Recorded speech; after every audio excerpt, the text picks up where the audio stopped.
तो नमस्कार दोस्तों, स्वागत है आपका आज के सेशन में। आज हमारा टॉपिक क्या होने वाला है वर्ल्ड एग्रीकल्चर। तो क्या क्या बातें हम लोग सीखेंगे। सबसे पहले हम लोग बात करेंगे, देखिए वर्ल्ड एग्रीकल्चर में कितने कितने अलग अलग प्रकार के टाइप्स ऑफ एग्रीकल्चर होते हैं। ऑब्वियसली इसमें एनिमल हस्बेंड्री भी इंक्लूड करेंगे हम लोग। इसके बाद हम लोग शिफ्टिंग एग्रीकल्चर, एक इंपॉर्टेंट प्रकार का एग्रीकल्चर टाइप होता है। उसके अलग अलग रीजन्स में अलग अलग नेम्स होते हैं जो कि आपके एग्जाम में पूछता है, वो भी हम लोग यहाँ पे कवर करेंगे। ठीक है। इसके बाद कौन कौन से एग्रीकल्चरल प्रोडक्ट्स होते हैं, जैसे कि व्हीट, राइस, मेज, इन सब के बारे में क्या क्या इंपॉर्टेंट चीजें हैं एग्जाम पॉइंट ऑफ व्यू से, उसको कवर करेंगे। और पूरी तरीके से वर्ल्ड ज्योग्राफी को फोकस करते हुए हम एग्रीकल्चर आज के सेशन में फिनिश करने वाले हैं। तो आइए बिना किसी देरी के स्टार्ट करते हैं।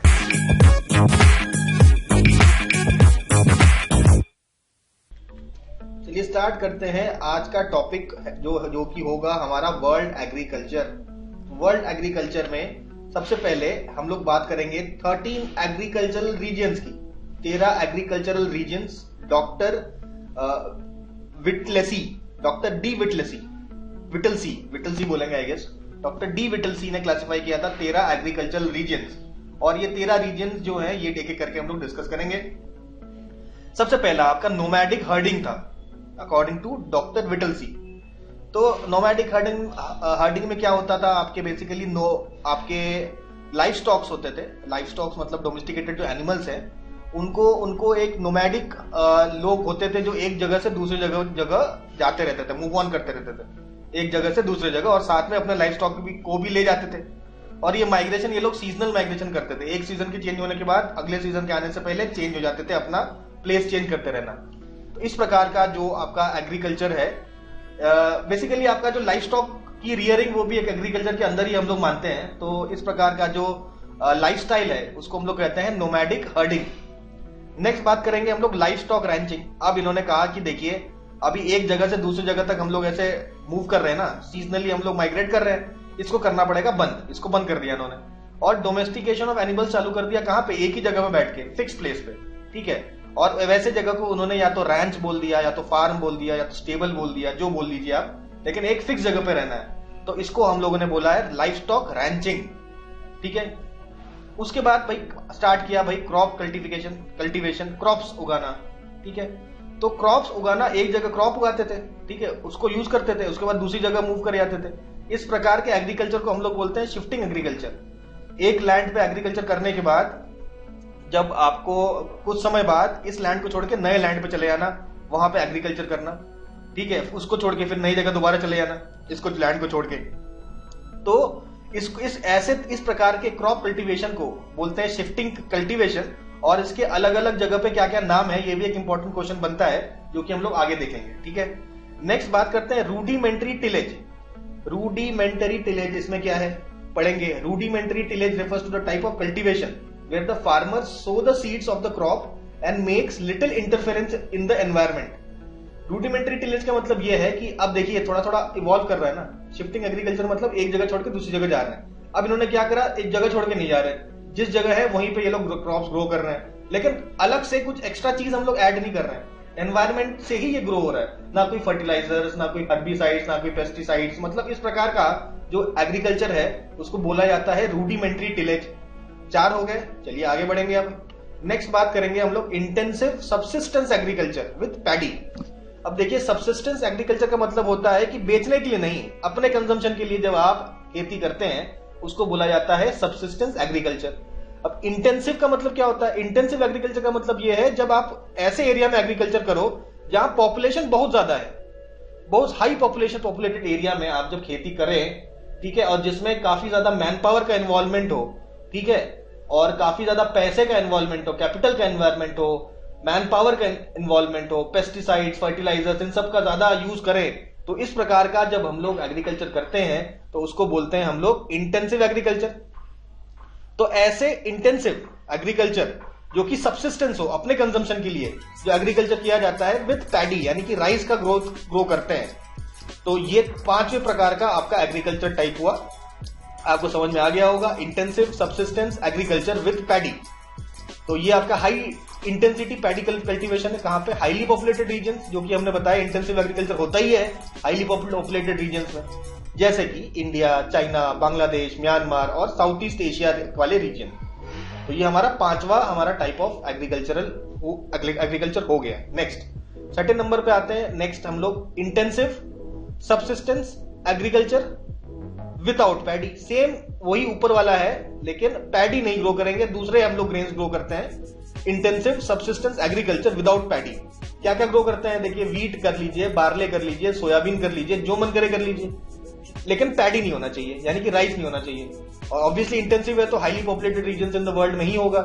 इसका एग्जांपल है आपका semi arid north western India में आप देखेंगे, और नॉर्थ ईस्ट चाइना में आप इसको देख सकते हैं।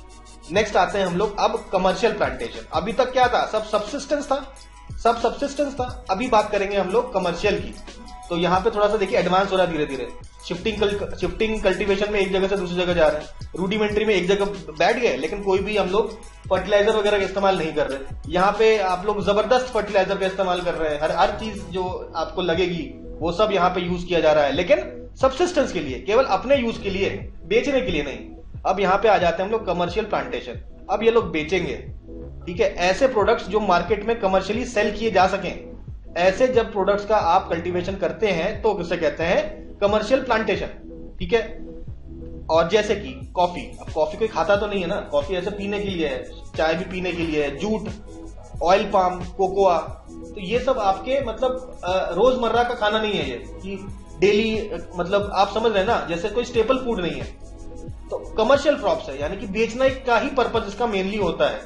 तो ऐसे क्रॉप्स होते हैं, कमर्शियल प्लांटेशन बोला जाता है इनको, या प्लांटेशन क्रॉप्स भी बोल सकते हैं। कहाँ होगा? साउथ अमेरिका में है, नॉर्थ अमेरिका में है, north east south east India में है, आपका चाइना, कीनिया, इथियोपिया जैसे कंट्रीज में भी आप देख सकते हैं इस प्रकार का कमर्शियल प्लांटेशन। चलिए अब आगे बढ़ते हैं 7वें नंबर पे। चलो अब मार्केट में बेचना चालू किया हमने। 8वें नंबर पे आते हैं मेडिटेरेनियन एग्रीकल्चर। इसके बारे में हम लोग काफी पढ़ चुके हैं, पहले भी पढ़ चुके हैं। मेडिटेरेनियन क्लाइमेट में हमने कहा था कैसे फ्रूट्स ग्रो करते हैं, सिट्रस प्लांट्स एंड फ्रूट्स। इसकी खासियत क्या होती है कि विंटर रेनफॉल होता है। तो विंटर रेनफॉल में ग्रो करने वाले क्रॉप्स जो मोस्टली आपसे सिट्रस प्लांट्स होते हैं और फ्रूट्स होते हैं, जैसे कि orange, grapes, olives, lemons, pomegranate, ये सब हम लोग पहले भी डिस्कस कर चुके हैं। तो ये सारे जो एग्रीकल्चर होते हैं इनको बोलते हैं मेडिटेरेनियन एग्रीकल्चर। कहाँ होता है? लोकेशन भी हम लोग बहुत अच्छे से जानते हैं। आपका मेनली आपका यूरोप, जो मेडिटेरेनियन रीजन के आसपास वाला रीजन है, Spain, France, Italy, Greece, Israel, Syria, Egypt, Tunisia, Algeria, वही सब मेडिटेरेनियन सी के आसपास वाला जो रीजन है वो हो गया इनका लोकेशन, ठीक है। इसके अलावा बात करेंगे हम लोग कमर्शियल ग्रेन फार्मिंग की। अब यहाँ पे ग्रेन्स का फार्मिंग हो रहा है, ठीक है, वही आपके क्रॉप्स, व्हीट, राइस, ये सब उगाया जा रहा है, लेकिन कमर्शियल पर्पज से, सेल करने के पर्पज से, ठीक है। ये अपने सब्सिस्टेंस नहीं है, अपने यूज के लिए नहीं है, कमर्शियल पर्पज से है, सेल करने के लिए इन द मार्केट। ऐसा फार्मिंग कहाँ किया जाता है? Grassland regions of the world, जहां ग्रासलैंड्स होते हैं, जैसे कि भाई नॉर्थ अमेरिका प्रेरीज हो गया, स्टेप्स हो गया, यूरेशिया, डाउन्स हो गया, ऑस्ट्रेलिया। तो ये सब जो आपके ग्रासलैंड्स है यहाँ पे ये ग्रो किया जाता है कमर्शियल ग्रेन फार्मिंग, ठीक है। मोस्टली ये देखिए टेम्परेट ग्रासलैंड्स की बात यहाँ पे हो रही है। तो 9वां यहाँ पे फिनिश करते हैं हम लोग। अब आते हैं 10th type of agricultural reason, जो कि है सब्सिस्टेंस। अब ये फिर सब्सिस्टेंस आ गया, मतलब अपने कंजम्पशन के लिए, लेकिन क्रॉप के साथ लाइफ स्टॉक की फार्मिंग हो रही है। एक तरफ तो आप क्रॉप्स उगा रहे हैं, साथ में एनिमल्स का भी डोमेस्टिकेशन कर रहे हैं। जैसे कि एग्जांपल, आपने वीट ग्रो किया, मेज ग्रो किया, और कोर्स ग्रेन्स वगैरह, बार्ली, आपका जौ, बार्ली, ये सब ग्रो कर रहे हैं आप लोग। साथ ही साथ आप रियरिंग कर रहे हैं शीप्स एंड गोट्स, तो थोड़ा सा एक्स्ट्रा इनकम भी हो जा रहा है आपका। दोनों काम चल रहा है, agriculture and domestication of animals. ऐसे फार्मिंग को हम लोग बोलते हैं subsistence crop life stock farming. Northern Europe में देखेंगे, वेस्ट एशिया में देखेंगे, जो माउंटेनस रीजन वगैरह होते हैं वहां पे आप इसको ज्यादा देखेंगे, है ना। अब आते हैं हम लोग नेक्स्ट। अब ये सब्सिस्टेंस हट गया, अब आ गया commercial life stock and cropping. अब लाइफ स्टॉक और क्रॉपिंग, क्रॉप्स एंड एनिमल्स को एक साथ आपका ग्रो किया जा रहा है, डोमेस्टिकेट किया जा रहा है, लेकिन पर्पस क्या है? Commercial purpose. कहां होगा? जैसे Europe, north America, Australia, New Zealand. इस प्रकार के फार्मिंग को हम लोग ट्रक फार्मिंग भी बोलते हैं और मार्केट फार्मिंग भी बोलते हैं। किस प्रकार के? ये जो फार्म्स हैं आपकी, जहां पे एनिमल्स और क्रॉप्स एक साथ ग्रो आप रखते हैं साथ में, तो ये बेसिकली आपको मार्केट के पास रखते हैं, सिटीज के पास रखते हैं, ताकि जो आपके सिटीज की डिमांड, ऑब्वियसली सिटीज में आपकी डिमांड होगी फ्रेश मीट और वेजिटेबल्स की, तो ये लोग सप्लाई कर देंगे इसको, ठीक है। इस प्रकार की फार्मिंग को बोलते हैं ट्रक फार्मिंग और मार्केट फार्मिंग, ठीक है। और इन्हीं रीजन में ये सब होता है जहां पे आप कमर्शियल पर्पज से आपका लाइफ स्टॉक की ब्रीडिंग लाइफ स्टॉक का डोमेस्टिकेशन और क्रॉप्स भी आप उगाते हैं साथ ही साथ। तो ये 11 टाइप ऑफ एग्रीकल्चर हो गया। नेक्स्ट बात करते हैं हम लोग डेयरी फार्मिंग की बात यहाँ पे कर रहे हैं। अब डेयरी फार्मिंग है यानी कि हम लोग अब क्रॉप्स नहीं ग्रो कर रहे हैं, कमर्शियल पर्पज से डेयरी फार्मिंग कर रहे हैं, यानी कि मिल्क और बटर इन सब का ग्रोथ देखेंगे, ठीक है। And other products for sale in the market, it is also called as dairy farming. Dairy farming बोलते हैं। तो ये कहां पे होता है? ये बड़े बड़े शहरों के आसपास इस प्रकार की डेयरी फार्मिंग होती है, ठीक है, ताकि ये जो डेयरी फार्मिंग करके आपका मिल्क बटर वगैरह सप्लाई किया जाए लार्ज सिटीज में, ठीक है। वैसा ही सिचुएशन जो आपका लाइफ स्टाइल और क्रॉपिंग के लिए किया था, ट्रक फार्मिंग किया था, लेकिन ये सब चीज अब केवल मिल्क और बटर के लिए किया जाएगा, तो हम लोग कहते हैं डेयरी फार्मिंग। तो अच्छा, ये क्यों होता है? डेयरी फार्मिंग बड़े सिटी से के बगल में रखना जरूरी इसलिए होता है क्योंकि मिल्क कुछ ही दिनों में खराब हो जाएगा। अगर मान लेते हैं फार्मिंग हम ऐसी जगह करें जो सिटी से बहुत दूर है, तो ट्रांसपोर्ट करते करते दूध आपका खराब हो जाएगा, जो कि हम नहीं चाहते। तो ये कहां किया जाता है? Northern Europe, USA, Canada, Australia, Denmark, Belgium, इन सब रीजन्स में आप देखेंगे कमर्शियल डेयरी फार्मिंग, ठीक है। अब लास्ट बात करेंगे हम लोग 13वां अपना, दैट इज स्पेशलाइज्ड हॉर्टिकल्चर, ठीक है। Specialised horticulture, it refers to the cultivation of only one type of plant और ट्री। केवल एक ही प्रकार का प्लांट और ट्री ग्रो करेंगे, ठीक है। जैसे कि आप कुछ फूल्स ग्रो कर सकते हैं, कुछ फ्रूट, कुछ वेजिटेबल्स आप स्पेशली ग्रो करें, ठीक है, तो उसे कहते हैं स्पेशलाइज्ड हॉर्टिकल्चर। इसको मार्केट गार्डनिंग भी कहते हैं। तो ये सब आपके developed region practice such as जो डेवलप्ड कंट्रीज में है, जहां पे ऐसे फूड की शॉर्टेज वगैरह नहीं है, वहां पे बेसिकली हम लोग इस प्रकार की फार्मिंग करते हैं। जैसे यूरोप में, इटली में, south eastern Australia, Kashmir valley, India में भी किया जाता है, कश्मीर वैली में मार्केट गार्डनिंग, यानी कि फ्लावर्स, फ्रूट्स एंड वेजिटेबल्स का कल्टीवेशन कर रहे हैं हम लोग, ठीक है। तो इसी के साथ ही हम लोग 13 प्रकार के जो हमने क्लासिफिकेशन देखे हैं, जो किसके द्वारा? आपका डॉक्टर विटलसी के द्वारा दिया गया 13 agricultural regions of the world, यहाँ पे हम लोग समाप्त कर दिए। लेकिन एक चीज हमने बताया था कि अब हम लोग शिफ्टिंग एग्रीकल्चर के कुछ कुछ स्पेशल नाम है, अलग अलग रीजन में अलग अलग नाम से इनको बुलाया जाता है। ये एग्जाम पॉइंट ऑफ व्यू से बड़ा इंपॉर्टेंट है, तो ये नाम को याद करने की अभी कोशिश करेंगे हम लोग नेक्स्ट पार्ट में। आइए स्टार्ट करते हैं। सबसे पहले यहाँ पे देखिए नॉर्थ अमेरिका है। नॉर्थ अमेरिका में एक छोटा सा रीजन है जिसको बोलेंगे ग्वाडालोप, ठीक है, ग्वाडालोप बोलेंगे। तो शिफ्टिंग एग्रीकल्चर्स में सबसे पहले नॉर्थ अमेरिका की बात करते हैं। नॉर्थ अमेरिका में देखिए, ये आपका मेक्सिको और सेंट्रल अमेरिका वाला रीजन है ना, ये जो हमने गोल ऐसे किया है। यहाँ पे जो शिफ्टिंग एग्रीकल्चर को बोला जाता है मिल्पा, ठीक है। नेक्स्ट बात करेंगे हम लोग मेक्सिको में। मेक्सिको की बात करें, केवल मेक्सिको की, तो यहाँ पे कोनुल या कोमिले बोलते हैं हम लोग शिफ्टिंग एग्रीकल्चर को। और यहाँ पे छोटा सा आइलैंड कंट्री है जिसको बोलेंगे गॉडेलोप। इसमें इकालिन नाम होता है शिफ्टिंग एग्रीकल्चर का, ठीक है। अब आते हैं साउथ अमेरिका में। साउथ अमेरिका में यहाँ पे हमने वेनेजुला, ब्राजील, कोलंबिया, ठीक है। तो वेनेजुला में बोलते हैं कोनुको, ठीक है, और ब्राजील में बोलते हैं रोका। तो वेनेजुला में क्या बोलते हैं? कोनुको। ब्राजील में बोलते हैं रोका, ठीक है। अच्छा, ये तो हमें पता ही है। अमेजन फॉरेस्ट को बोलते हैं सेल्वास भी बोला जाता है। अमेजन फॉरेस्ट जो ब्राजील में है आपका, ये अमेजन फॉरेस्ट, इसको सेल्वास भी बोलते हैं। और पैम्पास को बोला जाता है food belt of south America, food belt of south America, ये भी पता है हम लोगों को। नेक्स्ट आते हैं हम लोग अफ्रीका में। अफ्रीका में आप सबसे पहले आपके वेस्ट अफ्रीका में क्या बोलते हैं? लोगन, ठीक है। आपके इक्वेटोरियल अफ्रीका में, इक्वेटोरियल रीजन है ना ये, इक्वेटोरियल अफ्रीका में बोलते हैं फैंग, ठीक है। लोगन बोलते हैं वेस्ट अफ्रीका में। युगांडा, जाम्बिया, जिम्बाब्वे, तो ये आपका युगांडा, ये जाम्बिया, जिम्बाब्वे में जो ट्राइब है उसको बोलते हैं चेटेमीमी। और कॉन्गो में, ये जो आपके कॉन्गो रीजन है, कॉन्गो रीजन में बोला जाता है मसोले, कॉन्गो रीजन में बोला जाता है मसोले। और मेडागास्कर में बोला जाता है तवी या तावी, जो भी बोलते हो, ठीक है। ये हो गया हमारा अफ्रीका के नेम्स इंपॉर्टेंट, ये सारे नेम्स इंपॉर्टेंट है, एग्जाम में पूछता है। नेक्स्ट बात करेंगे हम लोग वियतनाम और लाओस में बोला जाता है रे। वियतनाम, लाओस सबको पता ही है, ये रीजन है आपका वियतनाम और लाओस का। म्यांमार में बोला जाता है तोंगिया, म्यांमार की बात कर ली हमने, तो तोंगिया बोलते हैं इसको। बात करते हैं जावा आइलैंड में। जावा आइलैंड में बोला जाता है हुमा। और पूरे इंडोनेशिया में बोला जाता है लडांग, ठीक है। उसके बाद आते हैं फिलीपींस में। फिलीपींस से बोला जाता है काइजिन या काइगिन। श्रीलंका में बोला जाता है चेना। और थाईलैंड में बोला जाता है तमरई। तो हम कैसे याद रखते हैं? T for Thailand, T for Thamarai, ठीक है। और आपका म्यांमार में भी आपका तोंगिया है, ये भी टी से है, ठीक है। वियतनाम और लाओस में साउथ ईस्ट एशिया में सबसे पहले सन का रे गिरता है, तो रे, ठीक है, इस तरीके से याद कर लीजिए, कुछ भी आप लगाइए। ठीक है, श्रीलंका में चेना, ये हम मैंने कैसे याद रखा है, देखिए हमारे उड़ीसा में एक बड़ा फेमस मिठाई होता है जिसको बोलते हैं चेना पोड़ा, ठीक है, तो चेना पोड़ा से मैं श्रीलंका का याद रखता हूँ। ठीक है, बात करेंगे फिलीपींस की, तो देख ही लिया कैगिन, तो ये सब याद रखना है और कोई ऑप्शन नहीं है। आगे बढ़ेंगे, बात करेंगे हम कंट्री ऑफ राइस, तो बोल दीजिए Thailand, Thailand is the country of rice. Thailand, उसके बाद land of the golden pagoda Myanmar, देखिए म्यांमार हो गया golden pagoda. Rubber, land of rubber is Malaysia. फिर गेटवे टू द ईस्ट बोलते कहाँ, ये होता है सिंगापुर, छोटा सा कंट्री है ना सिंगापुर, यहाँ पे हम बात करेंगे गेटवे टू द ईस्ट बोलते हैं इसको। चलिए, bread basket of the world किसे बोला जाता है, आपका टेम्परेट ग्रासलैंड में काफी ज्यादा एग्रीकल्चर होता है ना वहां पे, कमर्शियल पर्पज से आप ग्रेन्स वगैरह ग्रो करते हैं, क्रॉप्स ग्रो करते हैं, तो bread basket of the world बोला जाता है टेम्परेट ग्रासलैंड को।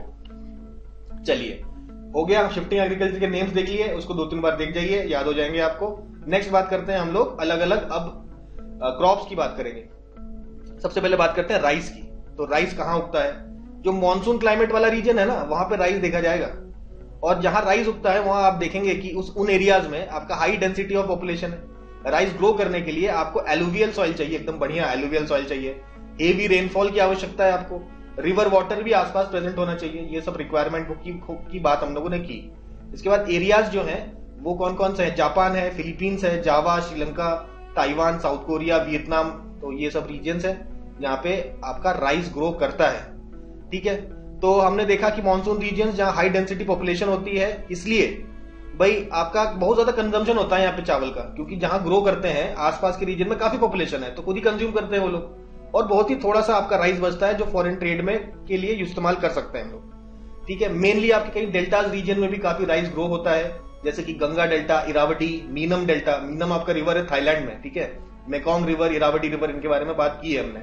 चाइना में ये 3 रिवर होंगे, यांगसी कियांग, सिकियांग या सिचुआन, ये सारे रिवर्स हैं। इन रिवर्स के आसपास आप देखेंगे राइस का ग्रोथ ज्यादा होता है। अब यहाँ पे अगला इंटरनेशनल राइस रिसर्च इंस्टीट्यूट कहाँ पे है, तो देखिए मनीला फिलीपींस में आपका इंटरनेशनल राइस रिसर्च इंस्टीट्यूट है।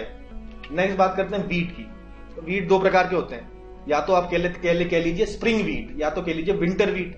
जो स्प्रिंग वीट होता है वो स्प्रिंग सीजन में ग्रो किया जाता है, और जो पतझड़ का सीजन आता है यानी कि फॉल में इसको काट दिया जाता है, हार्वेस्ट कर लिया जाता है। विंटर वीट क्या होता है, जब आपका पतझड़ के रीजन टाइम में इसको उगाया जाता है और वो पूरे विंटर्स में ग्रो करता है और समर्स में हार्वेस्ट किया जाता है। 2 प्रकार के वीट्स याद रखिए, स्प्रिंग वीट और विंटर वीट। वीट की अच्छी बात यह है कि वीट कहीं भी ग्रो कर जाएगा, वीट को ग्रो करने में ज्यादा मेहनत नहीं लगती। ठीक है, इसको साइबेरिया में चाहो तो ग्रो कर सकते हैं आप, ट्रॉपिकल रीजन में तो ग्रो करते ही हैं हम लोग। ठीक है, तो काफी एडेप्टेबल क्रॉप होता है, इजिली ग्रो कर जाता है। और इसका ओरिजिन कहां हुआ था, टर्की में हुआ था, साउथ टर्की में।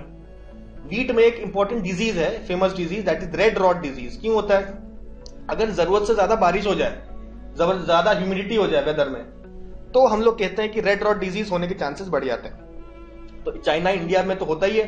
साथ में ये एक इंपॉर्टेंट क्रॉप है कहाँ का, जो आपके टेम्परेट ग्रासलैंड्स है ना, वहां आप देखेंगे भर भर के वीट होगा, जैसे कि स्टेपी, प्रेरी, पेम्पास। ठीक है, तो ये ऑब्वियसली प्रेरी यूएसए में है, पेम्पास अर्जेंटीना, और स्टेपी जो है यूक्रेन में आपका काफी वीट ग्रो करता है। और जो सॉइल लगता है वीट ग्रो करने के लिए इन स्टेपी रीजन, उसको बोलते हैं शरनोजेम सॉइल। ठीक है, इवन फ्रांस में भी आपका वीट उगता है और एक्सपोर्ट भी करता है फ्रांस। तो कह सकते हैं कि भाई यूरोप का एकमात्र आपका जो कंट्री है फ्रांस, जो एक्सपोर्ट भी करता है वीट को। ठीक है, वैसे वीट मोस्टली ट्रॉपिकल रीजन में ग्रो करेगा, लेकिन आप ठंडे रीजन में भी ग्रो करता है। इसका बहुत बड़ा एग्जांपल आपका फ्रांस है, जो एक्सपोर्ट भी करता है राइस को, सॉरी कह रहे हैं वीट को। तो वीट हो गया। वीट के बाद नेक्स्ट बात करते हैं मेज को।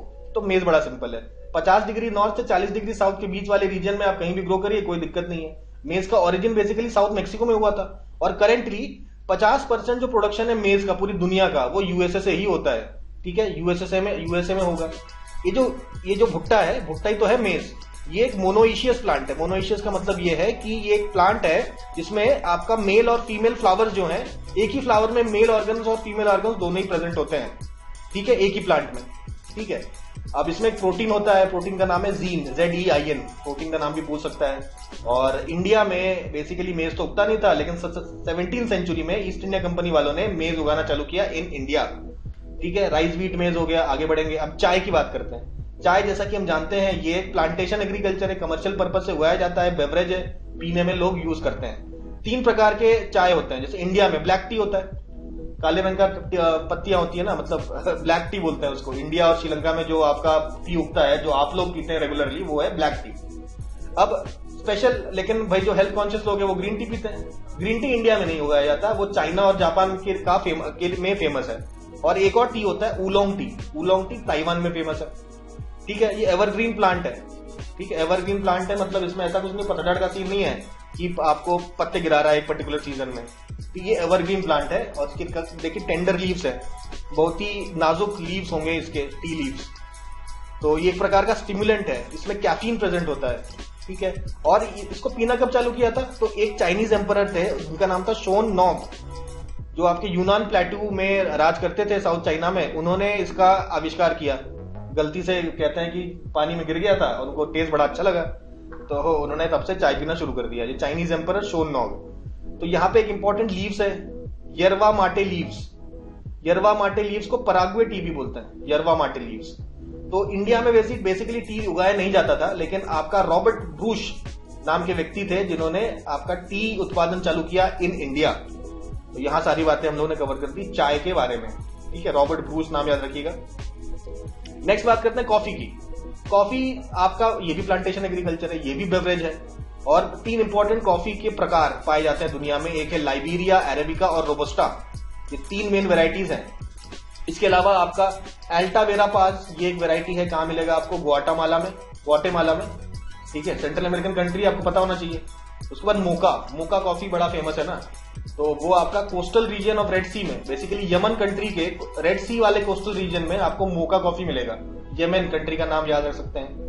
तो ब्राजील में देखिए कॉफी काफी उगती है। कॉफी बेसिकली आपके लावा सॉइल में उगती है, लेकिन लावा सॉइल से भी बेटर आपका सॉइल होता है टेरा रोसा सॉइल, जो कि ब्राजील में अवेलेबल है, जिसमें कैल्शियम ज्यादा मात्रा में होता है, और ये होता है कॉफी के लिए सबसे बढ़िया। ठीक है, सॉइल लावा सॉइल से भी अच्छा। ठीक है, ब्राजील में साओ पोलो काफी फेमस है कॉफी के लिए, और साओ पोलो के पास आपका सैंटोस पोर्ट है, जहां से कॉफी आपका एक्सपोर्ट की जाती है। जिसे कॉफी पोर्ट भी इसलिए सैंटोस पोर्ट को बोला जाता है। अभी पोर्ट्स में हम दोबारा पढ़ेंगे, कोई टेंशन वाली बात नहीं है, वो तो अगले लेक्चर में, या देखते हैं इस लेक्चर में कर पाए तो। ठीक है, अब देखिए ओरिजिन कहां से हुआ? एबिसीनिया से हुआ, ईस्टर्न अफ्रीकन हाईलैंड्स, यानी कि आपका एबिसीनिया कौन सा रीजन है? आपका ईस्टर्न अफ्रीका वाला जो रीजन है ना, इथियोपिया वगैरह के आसपास वाला जो रीजन है, उसको आप बोलेंगे एबिसीनिया। तो आपका एरियाज की बात करें तो कोलंबिया, इंडोनेशिया, इथियोपियन हाईलैंड्स, यही आपका एबिसीनिया भी है। ये ओरिजिन यहां से ओरिजिन हुआ था आपका कॉफी। ठीक है, अब ये जो इस एबिसीनिया से आपका इंडिया में लाया गया था बाई बाबा बूदान हिल्स भी है ना कर्नाटका में, तो वहीं पे जाके इन्होंने कॉफी उगा दिया था बाबा बूदान ने। तो ये सब कॉफी ग्रोइंग एरियाज यहाँ पे कवर कर लिए। आगे बढ़ेंगे तो बात करेंगे शुगर केन की। शुगर केन आपका ट्रॉपिकल ह्यूमिड क्लाइमेट में शुगर केन को उगाया जाता है। नाम है इसका सैकरम ऑफिसिनेरम। ठीक है, ब्राजील, क्यूबा, हवाई, जावा, फिजी, मॉरिशस, यहाँ पे ग्रो करता है शुगर केन। ठीक है, ओरिजिन कहाँ है? ईस्ट है, साउथ ईस्ट एशिया में आपका ग्रो होता है, इंडिया में इसका ओरिजिन है। तो ये सब बातें हम लोग ने देख ली है। आगे बढ़ेंगे, हम लोग कोकोआ की बात करेंगे। कोकोआ चॉकलेट खाते हैं ना आप लोग, तो चॉकलेट जो आप खाते हैं वो क्या होता है? ये जो आपका कोको जो प्लांट होता है, उसका ये जो फ्रूट है, आप पिक्चर में देख सकते हैं, इस फ्रूट को तोड़ते हैं, अंदर से निकालते हैं ये बीज, इस बीज को रोस्ट वगैरह करके इस तरीके से बना देते हैं, और ये होते हैं कॉफी सीड्स। इसी से कॉफी बनाया जाता है, इसको पीस के। तो ये कहां कहां ग्रो करता है? देखिए आप अफ्रीका का रीजन देखिए, आइवरी कोस्ट, घाना, नाइजीरिया, आसपास कंट्रीज है ना, ठीक है, इन सब कंट्रीज में आप ग्रो करेंगे। सिमिलर आपके लैटिट्यूड में ब्राजील भी आएगा। ब्राजील में तो कोकोआ भी ग्रो किया जाता है ब्राजील में। तो ये सब रीजन है आपका कॉफी ग्रोइंग, कॉफी कह रहे हैं, कोको, चॉकलेट, ककाओ ट्रीज बोलते हैं, ककाओ ट्रीज। तो ये ककाओ ट्रीज का ओरिजिन कहां है? आपका ट्रॉपिकल लैटिन अमेरिका में आपका ये ककाओ प्लांट, ककाओ ट्रीज था, जिससे कोकोआ बनता है। तो कोकोआ इसके सीड से बनता है चॉकलेट। ठीक है, टाइप्स कौन से हैं? आपका क्रिडलो चॉकलेट और फोरेस्टो चॉकलेट। फोरेस्टो आपका अफ्रीका में मिलता है और क्रिडलो आपका साउथ अमेरिका यानी कि ब्राजील में आपको मोस्टली मिलेगा। तो क्रिडलो और फोरेस्टो आर 2 टाइप्स ऑफ कोकोआ। चलिए, कोकोआ के बाद हम लोग आते हैं कॉटन में। अब कॉटन की अगर हम बात करें, इसका ओरिजिनल हमने बात कर ली। ठीक है, कॉटन का ओरिजिन कहां हुआ था? ये आपका इंडिया में हुआ था, और ये आपका मालवासी फैमिली से इसका ओरिजिन आता है। इंडिया में इसका ओरिजिन हुआ है। ओल्डेस्ट आपके मिला, ओल्डेस्ट में आपको मेहरगढ़ पाकिस्तान में मिला है कॉटन, और तिहुआकन वैली मेक्सिको में भी आप कॉटन उगाया जाता था। ठीक है, ऐसा भी मालूम चला है। तो इसको 4 पार्ट्स में क्लासिफाई किया जाता है। इनकी क्वालिटी अलग अलग प्रकार की होती है बेस्ड ऑन इनके साइज ऑफ, जो आपका लेंथ ऑफ द फाइबर है ना, फाइबर की कितनी लेंथ हो रही है, उसके बेसिस पे कॉटन 4 प्रकार से होते हैं। सबसे पहला, अगर length of fibre is more than 5 centimetre तो उसको बोलते हैं हम लोग आइलैंड कॉटन। मोस्टली आपके कैरिबियन कंट्रीज में, वेस्ट इंडीज और यूएसए में इसको ग्रो किया जाता है। सबसे बढ़िया कॉटन आइलैंड कॉटन। उसके बाद देखिए नाइल रिवर के वैली में आपका कॉटन ग्रो किया जाता है, इजिप्शियन कॉटन बोलते हैं, also called as white gold बोला जाता है इसको, कॉटन को, इजिप्शियन कॉटन को।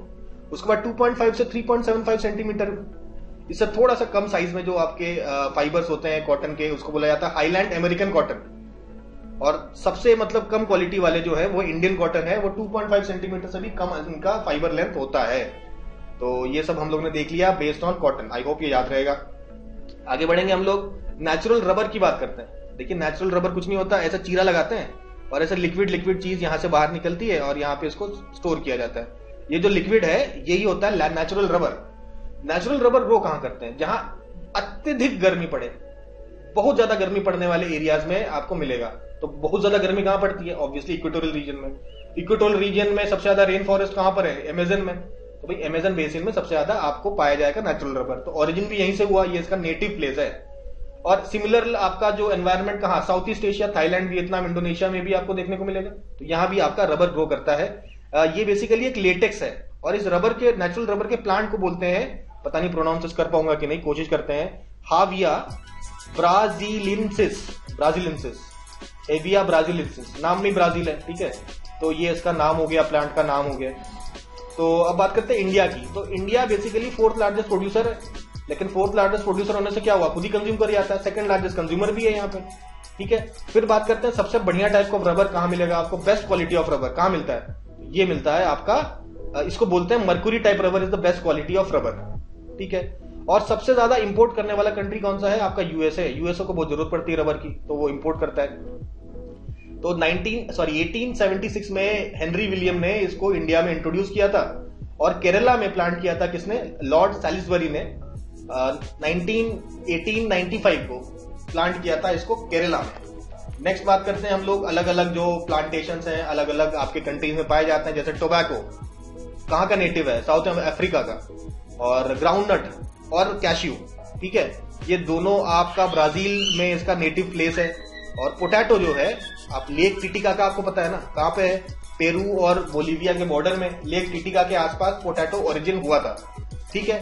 और ग्राउंडनट हो गया, कैश्यू हो गया, सॉरी पोटैटो हो गया, कैश्यू हो गया और टोबैको हो गया, ये पोर्चुगीज इंडिया में लाई थी, ठीक है। और ग्राउंडनट जो है, इनका कल्टीवेशन 16th सेंचुरी में स्टार्ट हुआ था इंडिया में, ठीक है। तो ये बात हम लोगों ने कर ली।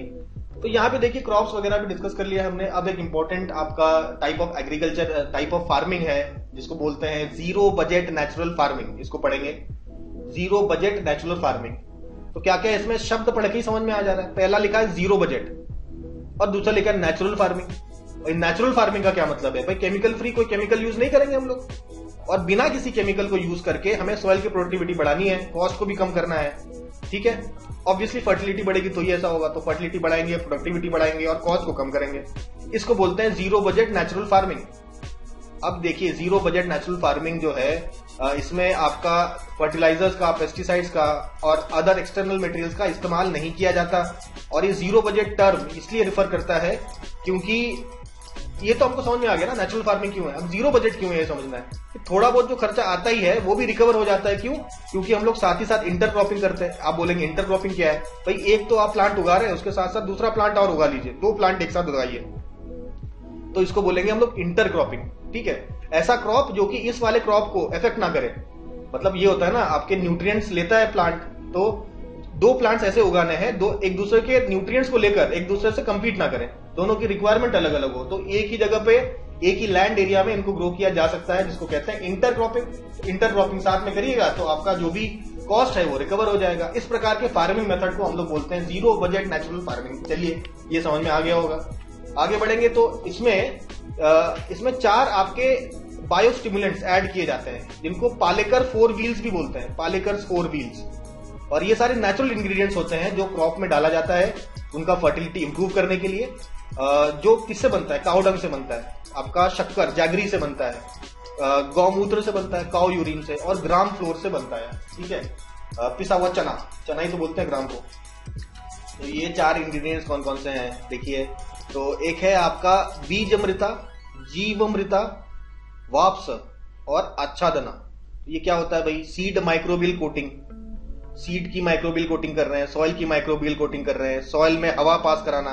और मल्चिंग का मतलब जो ऑर्गेनिक मैटर सॉइल के ऊपर ऐसे बिछा दिया जाए ताकि उनका जो मॉइस्चर वगैरह है वो आपका बाहर ना निकले, इंटैक्ट रहे सॉइल में। तो इस प्रकार के कुछ कुछ हम लोग प्रोसेसेस यूज करते हैं फॉर एग्रीकल्चर इन आपका जीरो बजट नेचुरल फार्मिंग। तो कई सारे स्टेट्स में है, सबसे इंपॉर्टेंट आपका कर्नाटका में इसका काफी ज्यादा इस्तेमाल किया जाता है आपका एग्रीकल्चर करने में। ठीक है, अब आते हैं नेक्स्ट रैंचिंग में। अब कुछ कुछ टर्म्स हम लोग डिस्कस करने जा रहे हैं। सबसे पहले बात करते हैं रैंचिंग की। रैंचिंग हमको मालूम है क्या होता है? लाइफ स्टॉक, जैसे लाइफ स्टॉक वगैरह है ना, लाइफ स्टॉक का डोमेस्टिकेशन जो आप करते हैं और आपके बड़े बड़े लैंड में इन एनिमल्स को डोमेस्टिकेट किया जाता है, रेस किया जाता है। क्यों रेस किया जाता है? कौन से एनिमल्स होते हैं? एनिमल्स जैसे कि cattle, sheep, goats, elk, bison. क्यों किया जाता है? उनके मीट के लिए, उनके दूध के लिए, मिल्क के लिए, उनके हाइड्स के लिए। ठीक है, उनका जो मतलब फरी कोट होता है उसको भी इस्तेमाल किया जाता है, और उनसे निकलने वाले दूसरे आपके एनिमल प्रोडक्ट्स भी यूज किए जाते हैं। तो ये हो गया रीजन कि क्यों किए जाते हैं रैंचिंग। तो ये it is one of the oldest agricultural activities और major source of food in North America. North America में इसका काफी प्रचलन है, जैसे कि वेस्टर्न यूएसए, मेक्सिको, कनाडा वगैरह में इसका काफी प्रचलन है। इस प्रकार के रैंच, बड़े बड़े फील्ड होते हैं, इसमें डोमेस्टिकेटेड एनिमल्स को हम लोग रखते हैं और उनके प्रोडक्ट्स का इस्तेमाल करते हैं। ठीक है, नेक्स्ट बात करते हैं कॉन्ट्रैक्ट फार्मिंग। भाई कॉन्ट्रैक्ट फार्मिंग ऐसा होता है कि आपका फार्मर है, फार्म प्रोड्यूसर है, और वो जो प्रोड्यूस कर रहा है उसको खरीदने वाला एक कोई कमर्शियल मेंबर है। तो इन्होंने एक कॉन्ट्रैक्ट कर लिया कि मैं आपसे ही सामान खरीदूंगा, इतने पैसे पे खरीदूंगा, चेक कर लो प्राइस, इतने पैसे पे खरीदूंगा, कितना खरीदूंगा, ठीक है, किस क्वालिटी का खरीदूंगा, इसका एक ऑलरेडी आप एक कॉन्ट्रैक्ट बना लीजिए। और डेट ऑफ डिलीवरी कब होगी, कब मुझे प्रोडक्ट मिल जाएगा, इस प्रकार का एक कॉन्ट्रैक्ट बना के फार्मर्स के साथ एक कॉन्ट्रैक्ट कर सकते हैं। ठीक है, इसको बोलते हैं कॉन्ट्रैक्ट फार्मिंग। अब ये पूरे इंडिया में तो नहीं है, लेकिन अलग अलग स्टेट्स में अलग अलग चीजों के लिए ये कॉन्ट्रैक्ट फार्मिंग किया जाता है। जैसे कि टमाटर, पंजाब, हरियाणा, राजस्थान में टमाटर की कॉन्ट्रैक्ट फार्मिंग होती है। सनफ्लावर की कॉन्ट्रैक्ट फार्मिंग आंध्र प्रदेश में होती है, कर्नाटक में होती है। ठीक है, उसके बाद आपका यहाँ पे फ्रूट्स एंड वेजिटेबल्स जो है तमिलनाडु और राजस्थान में आप देख सकते हैं कॉन्ट्रैक्ट फार्मिंग होता है। ठीक है, ये होगी बात हमारी कॉन्ट्रैक्ट फार्मिंग की। नेक्स्ट इंटेंसिव फार्मिंग, हमें सब मालूम है, ये सब डिस्कस करते हुए यहाँ एक बार शॉर्ट में देख सकते हैं। ये आपके काफी लेबर लगता है, कैपिटल लगता है, काफी पैसा लगता है, और relative to land area to grow crops and keep animals. ठीक है, it requires lot of labour, काफी chemicals like fertilisers, insecticides, fungicides, herbicides, ये सब ऐड किया जाता है। एक्सटेंसिव फार्मिंग इसका जस्ट उल्टा होता है, तो इसमें ज्यादा लेबर की जरूरत नहीं होती है क्योंकि मैकेनाइज होता है, यानी कि आप मशीन्स का इस्तेमाल करते हैं। It's an agriculture system that uses relatively small amounts of labour, capital भी कम इसमें यूज होता है और फर्टिलाइजर्स वगैरह भी कम इस्तेमाल होता है, तो ऑब्वियसली प्रोडक्शन भी कम होगा।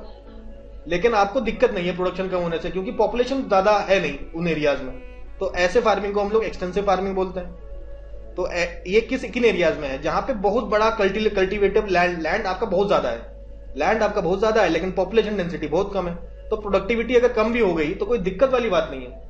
तो इस प्रकार इसलिए ज्यादा फर्टिलाइजर वगैरह, ज्यादा पैसा खर्च नहीं करते हैं, ज्यादा लेबर की भी जरूरत नहीं होती है, मोस्टली मैकेनाइज्ड मशीन्स का इस्तेमाल करते हैं, और इसलिए प्रोडक्शन भी आपका कम होता है। तो ऐसे रीजन्स को बोलते हैं आपका एक्सटेंसिव फार्मिंग, यानी कि इंटेंसिव का ठीक उल्टा। एग्जाम्पल देख लीजिए, मरे डार्लिंग बेसिन में यहाँ पे देख सकते हैं, और ईल्ड आपका कम होगा, ऑब्वियसली ईल्ड कम होगा, प्रोडक्शन आपका कम होगा। ठीक है, चलिए यहाँ पे हमने देख लिया, और हमने इसका देख लिया इंटेंसिव फार्मिंग से कैसे अलग है, क्योंकि इंटेंसिव फार्मिंग में जस्ट उल्टा होता है, कैपिटल, केमिकल्स, लेबर, मशीनरी वगैरह कम यूज होती है। मतलब मशीनरी का इस्तेमाल भी ये लोग यहाँ ज्यादा ही करते हैं। ठीक है, लेबर का इस्तेमाल भी ज्यादा करते हैं, ये सब यहाँ पे ज्यादा होता है आपके इंटेंसिव फार्मिंग में। एक्सटेंसिव में ये सब कम होता है। ठीक है, और इंटेंसिव में एक और बात है, एरिया आपका छोटा एरिया होता है, बड़ा एरिया नहीं होता है ना। नेक्स्ट बात करते हैं हम लोग एनिमल हस्बेंड्री की, ये भी हमको मालूम है। एनिमल हस्बेंड्री जो है ये भी एक प्रकार का एग्रीकल्चर का ही सब पार्ट है, ब्रांच है। इसमें हम लोग क्या करते हैं, आपका मैनेज करते हैं, केयर करते हैं, किसका? डोमेस्टिकेटेड एनिमल्स का। ठीक है, पालतू जानवर हम लोग करते हैं। पालतू जानवर को हम लोग डोमेस्टिकेट क्यों करते हैं? दूध के लिए, मिल्क के लिए, मीट के लिए, उनके बॉडी में कई सारे मतलब फर वगैरह हो जाते हैं ना, शीप वगैरह जैसे, तो उनके जो फाइबर्स की वजह से, ठीक है, जिससे हम लोग वूल वगैरह बनाते हैं, तो इन सब के लिए इस्तेमाल करते हैं, उसकी ब्रीडिंग करते हैं, प्रोडक्शन करते हैं, न्यूट्रिशन देते हैं उनको, तो ये सब आपका एनिमल हस्बेंड्री के अंतर्गत आ जाता है। तो आपका 40% दुनिया का सबसे ज्यादा जो डोमेस्टिकेटेड एनिमल्स कौन से कॉन्टिनेंट में है, तो एशिया में है। वैसे आप देख सकते हैं वही आपके टेम्परेट ग्रासलैंड्स, प्रेरीज, वेल्ड, इलानोस, पैम्पॉस, तो यहाँ पे आप देख सकते हैं डाउन्स, न्यूजीलैंड, तो ये सब एरियाज में, कैस्पियन सी के आसपास के एरियाज, अरेबियन सी के आसपास के एरियाज, इन सब रीजन्स में आपको देखने को मिलेगा एनिमल हस्बेंड्री की बात चली है तो दूध की बात कर ले भाई। दूध और दूध से बनने वाले अलग प्रोडक्ट्स जिसे मिल्क प्रोडक्ट्स कहते हैं, तो ये कहाँ आपको मिलेंगे, ये western Europe, USA, Canada, Australia, New Zealand, इन सब जगहों में आपको देखने को मिलेगा मिल्क एंड मिल्क प्रोडक्ट्स। और सबसे फेमस इनमें कौन कौन सा है, डेनमार्क दूध के लिए सबसे ज्यादा फेमस है, फिर नेदरलैंड, न्यूजीलैंड, यहाँ पे कोऑपरेटिव सोसाइटीज है, जैसे इंडिया में अमूल वगैरह है ना कोऑपरेटिव सोसाइटीज, वैसे कोऑपरेटिव सोसाइटीज इन कंट्रीज में भी है। डेनमार्क में तो सबसे बेहतरीन क्वालिटी का आपको बटर मिलेगा, और नेदरलैंड में आपको एडम चीज, एक बहुत फेमस प्रकार की चीज है जो केवल नेदरलैंड में ही मिलती है। अच्छा, अब मीट का सबसे ज्यादा डिमांड कौन सी कंट्री करता है, सबसे ज्यादा इंपोर्ट करने वाली कंट्री कौन सी है, इंग्लैंड है, बहुत मीट खाते हैं यहाँ के लोग। और पॉर्क बेसिकली सुअर का मीट होता है, उसका लार्जेस्ट इंपोर्टर कौन है, USA is the largest importer of pork, ठीक है। चलिए बात करते हैं वुल की, तो वुल आपका शीप से मिलता है, और सबसे बढ़िया वुल बोला जाता है मेरिनो शीप, जो कि मरे डार्लिंग बेसिन में आपको मिलता है, मरीनो शीप, वहां से सबसे बेहतरीन आपको वुल मिलता है। तो शीप बेसिकली टेम्परेट रीजन में आपका ज्यादा पाए जाते हैं, जो कि ड्राई टेम्परेट रीजन। बात करते हैं फिश की, भाई फिश को अगर आपको ज्यादा फिशरीज चाहिए, यानी कि फिश का प्रोडक्शन ज्यादा हो, उसके लिए 5 क्राइटेरिया ज्यादा होना चाहिए। पहली बात, फिशेस क्या डीप वाटर में ग्रो करेंगे कि शैलो वाटर में, तो शैलो वाटर में ग्रो करेंगे, ठीक है। इसके अलावा फिश वहां पे होंगे जहां पे आपके उनका खाना ज्यादा होगा, और फिश क्या खाता है, प्लैंक्टन्स, तो जहां प्लैंक्टन्स ज्यादा होंगे वहां पे फिश भी ज्यादा होगा। मेनली आपका जहां पे वार्म करंट और जो कोल्ड करंट आपस में मिलते हैं ना, उन एरियाज में आप देखेंगे फिश का प्रोडक्शन काफी ज्यादा होगा, जैसे कि आपका ग्रैंड बैंक्स आपका न्यू फाउंडलैंड के पास है, जो एरिया है वहां पे आप देख सकते हैं कि ग्रैंड बैंक्स में आप जानते हैं कि लैब्राडोर करंट होता है, लैब्राडोर करंट, और नीचे से आपका गल्फ स्ट्रीम और लैब्राडोर करंट आपस में मीट करते हैं इन ग्रैंड बैंक्स। फोर्थ जो क्राइटेरिया होता है वो ये है कि भाई आप फिश पकड़ के आपको मार्केट में बेचना होगा ना, और मार्केट में बेचने के लिए आपको फास्ट मीन्स ऑफ ट्रांसपोर्ट चाहिए, और कोल्ड स्टोरेज भी आपको ज्यादा मात्रा में चाहिए क्योंकि खराब ना हो जाए, ठीक है। तो कोल्ड स्टोरेज में इनको स्टोर कर सकते हैं फिशेस को, तो ये रिक्वायरमेंट आपका और हो जाता है अगर फिशिंग इंडस्ट्री को ग्रो करना है तो। इसके अलावा आपके जो फिशेस हैं वो आपके 20 डिग्री से कम अगर टेम्परेचर है तो उसमें बहुत खुश रहते हैं, जो कि आपका 40 से 60 डिग्री लैटिट्यूड के आसपास वाले रीजन में आपको ऐसा देखने को मिलता है। तो एग्जाम्पल हमने देख लिया ग्रैंड बैंक्स का। तो इसी के साथ ही हम लोगों ने एग्रीकल्चर भी पूरी तरीके से समाप्त कर लिया है। तो वर्ल्ड का एग्रीकल्चर के जितने भी इंपॉर्टेंट पॉइंट्स है इस पर्टिकुलर लेक्चर में सब डिस्कस कर लिया है। आई होप आपको समझ में आया होगा। तो मिलते हैं हम लोग नेक्स्ट लेक्चर में।